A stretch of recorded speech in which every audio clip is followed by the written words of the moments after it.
Welcome to another episode of Track It. Today I am of course working on the BMW in a very cramped garage with not much space, not much time, but I have got the engine to keep me warm, so that's good. I'm going to be replacing the charge pipe on this, and for those of you that don't know what that is, it is essentially the charged side of the turbocharger, so compressed air, and it's the cold side as well. This is the replacement pipe that I've got. It's a VRSF one, which has come all the way from the States. Came in about 5 days. It was incredibly fast. It's got a little silicon coupler and a whole load of other gubbins here as well. It's got a set of Jubilee clips and a kind of a Michelor style clamp, a couple of those, and some wee little bolts for the map sensor, I believe. So this is quite a common problem on this car, and pretty much everything you read on the internet says that these are going to blow off at some point. And as soon as I put my JB4 on the car and ran map 5, sure enough it went kapoof. If you aren't sure whether yours is gone or not, you may also get a code come up and the engine will go into limp mode. You'll get a 30FF code, which is under boost. That can mean a couple of other things like the wastegate flappers have gone as well. But if you can see the pipe, the charge pipe is not correctly connected to the throttle body, then that's pretty much the one.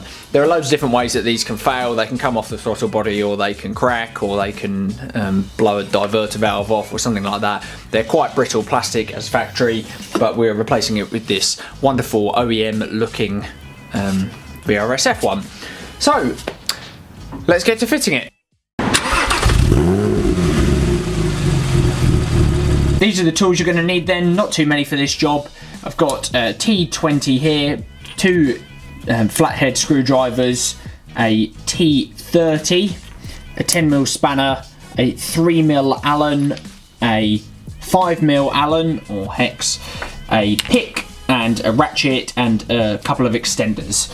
That's all you're going to need. So once you've got those, we can jump into it. These are the diverter valves which come off the charge pipe, the factory charge pipe. So that's one of the diverter valves and that's the other. These are recirculation style valves, so they go straight back into the non-charged side of the air intake there. I didn't want to go for any kind of fancy diverter valves on this because I think these are good for pretty good horsepower. So let me take some gubbins off and see where we get to.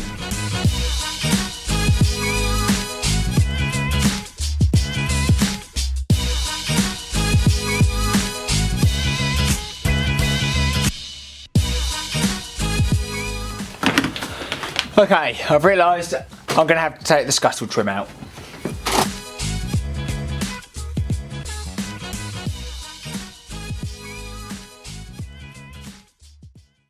I have now taken the airbox out of the car, and I realised that I had to take this scuttle off, of course, and that's because the rear inlet for the turbo has got a Jubilee clip on it which needs to be taken off. So I had that.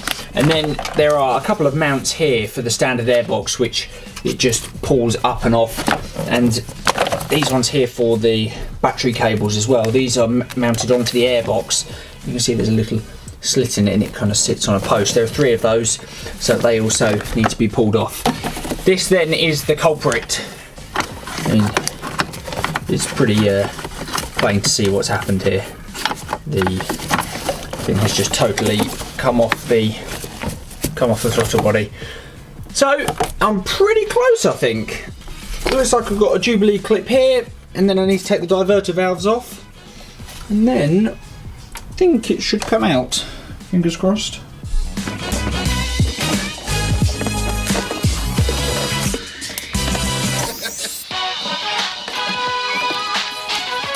Now I've got the old one out, what are we looking at then? There is this enormous great device on the side, which I'm not quite sure what it is, but there certainly is not a place for that on the new charge pipe, so we won't be using that again.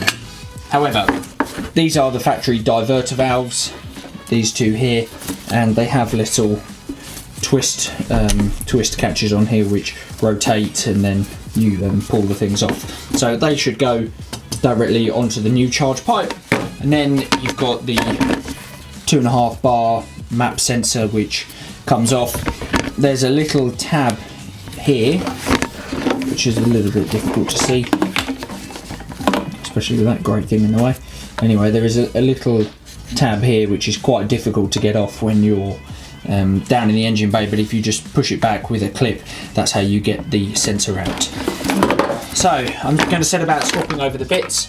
I've got the original O-ring. I am going to reuse the O-ring and reuse the clip. So I'm going to set about putting all those in the new charge pipe and then chucking it back in.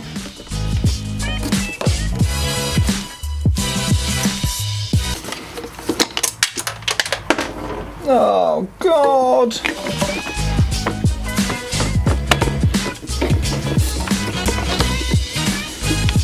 I've got the pipe and a few other bits as well.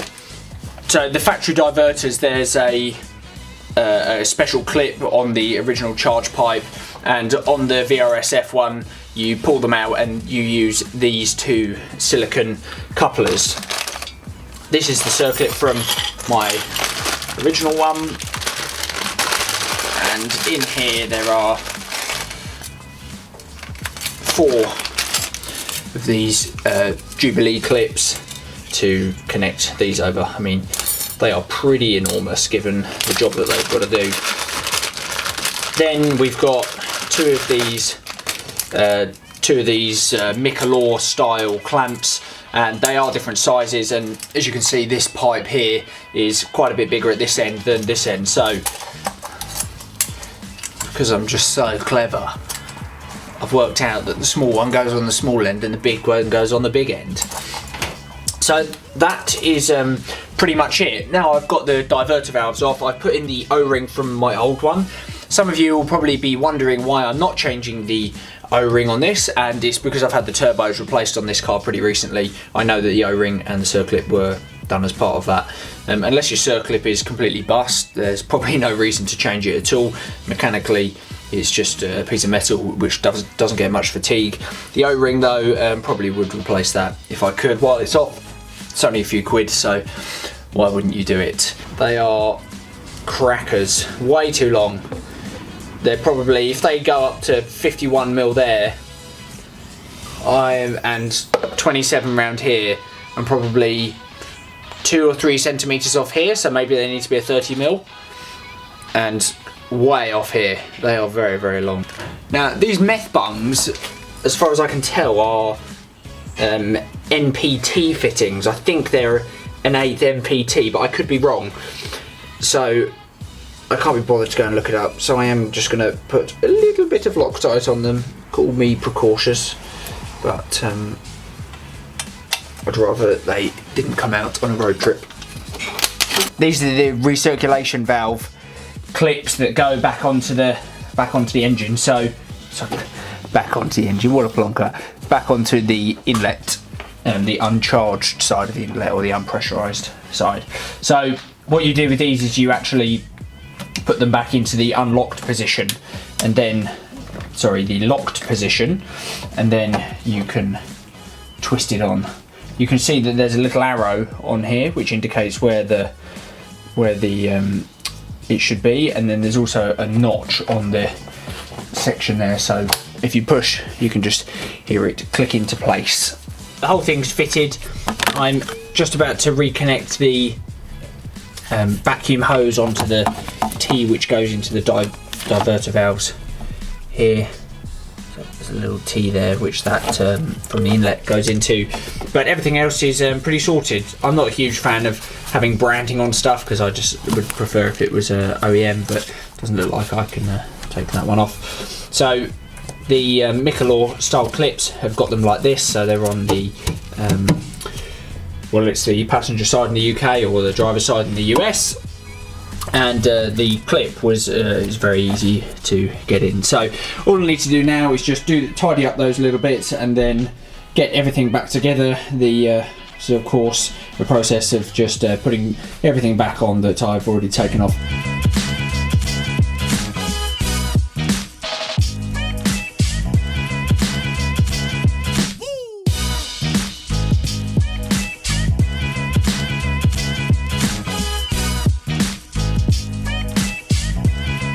and this is what everything looks like once it's installed. After moaning about it a lot, I didn't end up cutting the Jubilee clips. As you can see, they're still pretty long. However, they don't actually touch anything. I have added a small amount of additional sheathing on that one there. If you can see that, I've just put a bit of windscreen washer hose, cut it in half and put it around that vacuum line to protect it against rubbing on the Jubilee clip. But other than that, that's how it looks once it's done. This is pretty much the only visible branding on it, and these clamps do of course not look standard, but if you were to just give it a glance, it looks like completely bog standard engine bay. That's it then for this video. Appreciate it's probably not the best tutorial in the world because I haven't actually done this before. I was just filming as I was going along and working out what I needed to do. Realistically, I never thought I was going to blow a charge pipe, and as soon as I went onto the map 5 on JB4, it went pretty much instantly. So if you're going to get a JB4, then just think about getting one of these, because my car has been off the road for a few weeks while I've been waiting for this to come from the States, because of course in the UK that's quite a distance away. Anyway, thanks for watching. If you could subscribe to the channel, that would be champion, and you can follow us on Instagram, trackit_YT, and I will see you in another video very soon.